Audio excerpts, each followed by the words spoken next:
Hi everyone.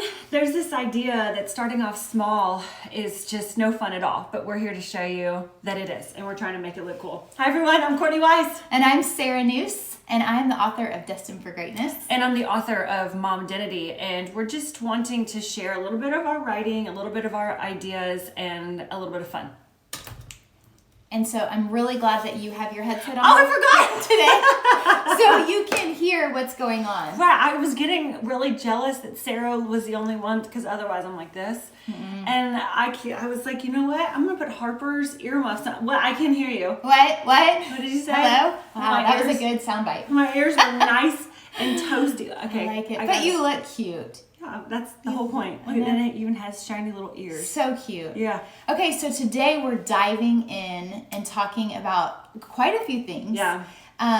First, I want you to share, before we went on air, that I had like the worst mom fail yesterday. Mom fail, and her eyes are puffy because I was crying. I even have an ice roller thing that my friend Julie gave me for but look at her nails. Christmas. Can I just talk like this then? And I was like going to the gym this morning and I was rolling it up and down my face and beating myself up because I'm the worst mom ever. So if you tuned in yesterday, you know that I had 5 kids at my house on, was it Monday night? Mm-hmm. Today's Wednesday. Again. So is it off? Yeah. Get it together. Get it together, Court. Okay. Okay, I maybe didn't. Maybe you're just not close enough. We're professionals. We are professionals. And so I guess I feel like I did my kids a favor. I mean, I was doing the other mom a favor because her baby was in the hospital. But you know, with that many kids and they all went upstairs, everything was a teetotal disaster, right? Yeah. And I don't care. Like, that's fine. It's fine if they make a mess. Like, I'm not someone that's so uptight that I care that it's just like they just were. Right. Like, I do not care. But I think what I thought in my mind is that we would spend the next day, cleaning it up. So when the girls got home from school yesterday, Hayden is like the worst car rider ever. So he had already been crying the whole way to Harper's school and the whole way home. So I was already kind of like, ooh. On edge. Yes. And then Hudson got home and I was like, hey guys, let's go upstairs before Daddy gets home and let's clean up. And they like just didn't want to. And they were playing. Remind the audience of their ages. Okay, Hudson's 8, Harper just turned 5, and Hayden's 1. And Hayden's like pushing the strollers, and I was yelling at him too. No, I'm kidding, I wasn't. I mean, but he's like putting a Barbie in a stroller and then like chucking it. And like, that's fine, but it was like all the little American Girl doll pieces, like the glasses and the cast and the brushes and stuff, and all of a sudden like they're playing American Girl dolls, and I turn around and I'm the only one cleaning up, and I lost it. I yell, Sarah, it's so dumb now, and I'm like such an idiot. No, but I lost it. I was yelling at them. Yeah. And I told them they only care about themselves. Mm-hmm.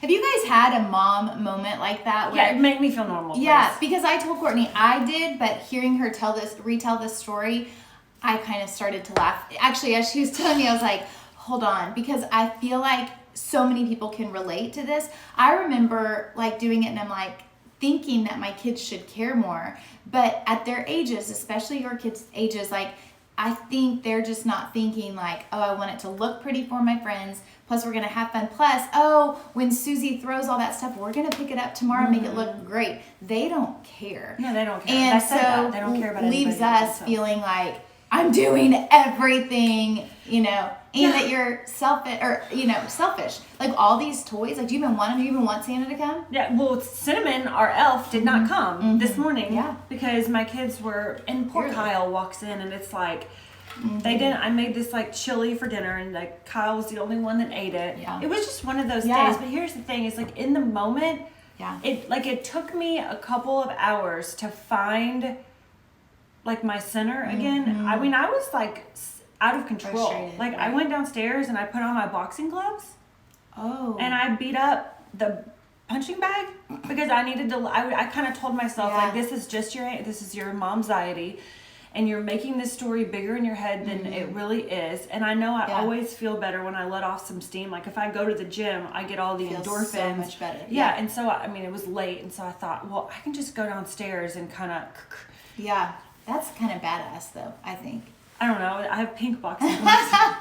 But I came back upstairs and I was like, hey. Yeah, sorry. I was so embarrassed, you know, and then my face was puffy. And this morning when my kids got up, I gave them hugs and I was like, Mommy loves you so much. I said, I think I could have handled yesterday different. And they were like, no, we're so sorry. We're so sorry. I love it. We should have cleaned up. And I'm like, what story are they telling themselves? Like, A, Mommy lost it. Yeah. But B, that they're bad kids because you know what I'm saying. Yeah, so I was like a little. But I think as a parent, we're supposed to be teaching our kids when you make a mess, you clean up, and so there's that lesson in there that you probably feel like it got lost, like that, like why don't they want to? But I just go back to thinking when my kids were really little, they never cleaned up either, and I felt like I was always cleaning up.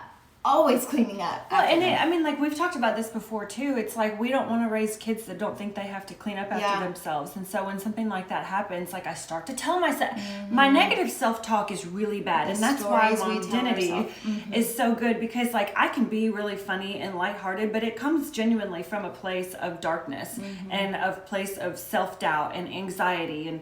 What else do you want to say? Like all the bad things that we tell ourselves in those moments. Yeah. And so I was there last night and it was just really bad. Okay, but I think our self-talk is something that we always constantly have to work towards. Absolutely. Like we have to tell ourselves, we have to feed ourselves positively all the time, and something that we were talking about just a little bit ago is excuses. Oh yeah. How much I hate excuses. I mean, Sarah is hardcore. I'm a CrossFit coach, y'all, and I genuinely, generally don't really accept excuses either, but she's like, I hate him. I hate it because I think you're excusing yourself from the life that God created you to have. I need an example. Okay, for example, like if you say, I didn't turn in my report to your boss or whatever because my child was sick, my car broke down, and my dog got stitches. Yeah, and my computer was crashed down. Well, still, at the end of the day, that report that was supposed to be in there that you said you would do wouldn't get done. It's not your boss's fault that all those other things happened to you. So you've got to figure out a way to make it happen. I feel like that's what's happening in the world today is we are all making excuses for things and therefore not living in, we're not destined for greatness when we do that, and so pushing ourselves forward to be like, I will not allow excuses, to happen, then we force ourselves to get uncomfortable. Sometimes like it's hard, but then I feel like we become a better version of ourselves. Like I hate excuses.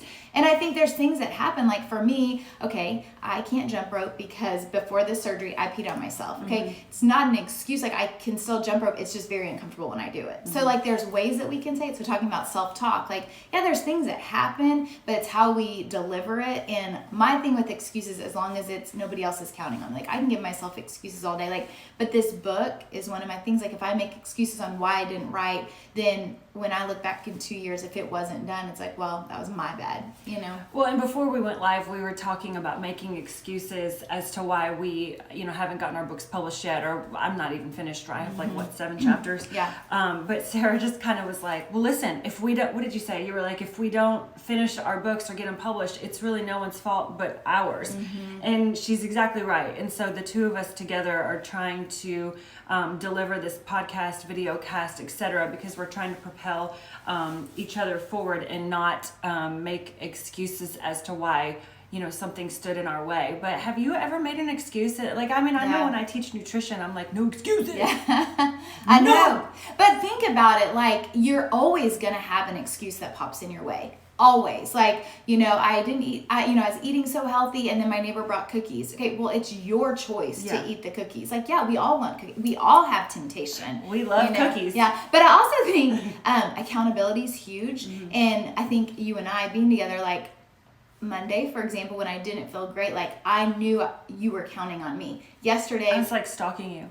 But yesterday when you were running a little late, like, had I not been there, you could have been like, it's not going to work this morning. But because I was committed for sure, and I think that's, I think 100%. I think we're really good for each other, and I think 2020 is going to be a really big year. Yep. What's your word? That was terrible. What's your word? Do you have a word? I always like having a word. Did you know I had a word? Did I tell you I had a word? No, I had 2 words. I have a word. What's your word? Okay. Well, so I'm really putting myself out here. Yeah. Hey, Chrissy. What's up? Oh, she's so cute. Do you guys like the? No one has said anything about the unicorn muffs. Make her feel good. Make Uni-muffs. her feel good. Yeah, Uni-muffs. Ooh, I like them. Okay, my word is thought leader, and it's not that I think that my thoughts need.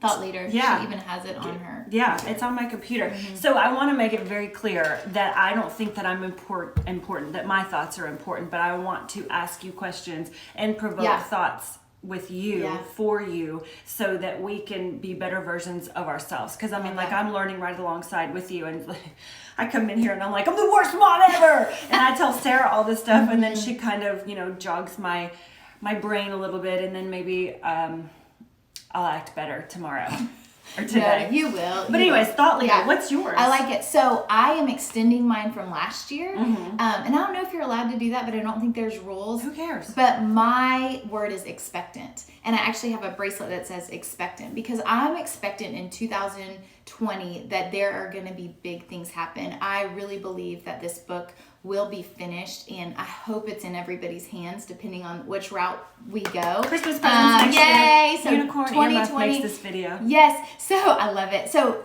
expectant. I am expectant that the Lord has big things planned for me and my family and my business and my book and your family and everybody around me. I'm expectant, and I believe that when we tell God, like, we're expectant for things to happen, and we then will work towards it. If we put in the daily deposits, then I know big things will happen in 2020. I agree with you. I can feel lots of positive energy surrounding that. Was your word last year expectant? It was, and I was expectant last year, and I will say that God delivered big things. For me, what I had written down, the book was supposed to be finished by December 31st of this year, so in like 2 weeks or a week or whatever. Yeah, whenever. However, I'm okay that it's not because you came into the picture, and I think I could be done December 31st. I can't hear you. What? I could be done December 31st, but it wouldn't be ready. Like, it's not ready, and so it needs to ruminate a little bit. Is that the right word? I don't know. That sounds a little dark. Yes. So we both had goals that our books were going to be finished by December 31st of this year. And in fact, I think it's on my book proposal that I sent to some agencies. So since they're probably not watching. Oh, they probably are. We're expecting that they're watching. We should send it to them. Yes. But I'm okay with them not being done because we are working together on making it the best version that it possibly could be. And I agree, Sarah. I think you're going to be so much more proud to hand deliver this one to an agency or to the self-publishing people. Whoever they are. In the version that it is now. And even when books get published by big companies, they go through different what are they called? Versions. They'll be like, this is like the second version of this book, but they just made it better. So we're just making it better on the front end so that when we finally do deliver. Well, I really like your word. I really like my word. I do too. And on that note, do you want to go ahead and read this? Yes. Sarah and I were talking about parenting through technology, and it kind of made me want to read this to you. Okay, this is from Mom-dentity, which I still don't like the name of that chapter, Sarah. We're going to have to work on that, chapter 5. But this chapter is about getting help, so just go with me. I like Mom-dentity. You do? I don't know if it really, and we'll talk about this in a second, just remind me. This modern world enables us to be available via cell phones at a moment's notice, making life with small children hectic and awesome. One moment we may be headed home, and in another we're headed to the park because our friends are enjoying a perfectly sunny afternoon. There goes dinner. One moment we're enjoying no plans on a Saturday afternoon, and suddenly we're at the neighbors for a swim. Oh man. I'm sorry, guys. I should have put do not disturb on. Barbecue while laundry is still wet in the washer. Whoops. Nothing is the same. I think we need to be able to understand that unless we give up the modern world, nothing should be compared to the past. But if you're anything like me, patterns of thinking are a hard habit to break. If we are expected and committed to doing more, and we in fact are. If we are at all inclined to improving our current selves, then we must adapt our thinking. We need help. And I know I'm not alone here. Sorry about that break and everything, but Sarah was just talking to me about how she got the Alexa show, and they can do videos from one room to the other. And she was like, I woke my kids up today with Alexa, and we only have like the old Alexa, just the last year's version. Last year's model of Alexa. You're so much more current than me. And she was like, Lucy was getting crazy. dressed. Lola was getting dressed, and I first of all was able to drop in her room, and I was downstairs working, and I said, Lola, it's time to wake up. Hi, Sarah. Yeah, and then she said, hey, Mom, does this outfit work? And she just held it up in the screen. So part of my mind was like, okay, I'm super lazy. Like, why am I not going up to wake up my daughter? I'm judging. But yeah, most people might be judging. But then the other part is like, how awesome is technology, where I had gotten work done and I started making eggs for the family, and she's up there getting dressed. And the other thing that my kids still deal with is being scared to go upstairs. Oh my gosh. And so one of the big things is like, no problem, just call me when you get upstairs and we can chat. Lola was a little nervous last night because I don't know what it was, boogeyman or something. And so I said, you know what? Why don't you turn on Alexa? I was asleep. She was asleep.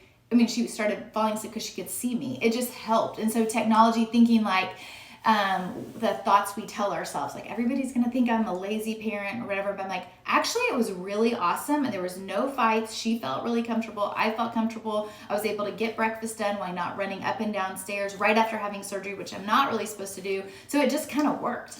And immediately, then I just bought 2 Alexa shows. Yes. And I'm just wondering if it could have helped me in my mom panic yesterday when I was yelling at my kids. Maybe I should have been downstairs in the kitchen getting dinner ready, and I can be like, I see you. Yeah. Why don't y'all I need everybody to pick up 10 things, Yeah. and I'm watching you pick up your 10 things. The other really fun thing about Alexa show is you can manage it. So last night, Lucy had music on, and it was like, so you're fun, Alexa level 3, and I'm laying in bed with Adam, and I go up to like level 10, and hey, and then she's like, Alexa level 3. Alexa's probably gonna turn on, and then I went all the way down to nothing, and she's like, Alexa level 3, and I went up to 10. She's just yelling, and then Lola starts yelling, Alexa, are you listening to Lucy? No.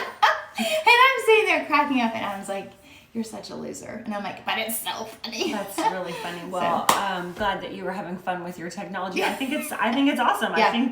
I think it's great. Yeah. And another reason why we brought that up is because we need help in this modern world. And I think that thinking always, that we're telling ourselves, like she just said, the story in our minds that our moms didn't parent like this. Yeah. And they would run up the stairs and they would put their kids to bed and read them a good night story and all that kind of stuff, which we try to do as often as we can do. Absolutely. But having a little help is having Alexa.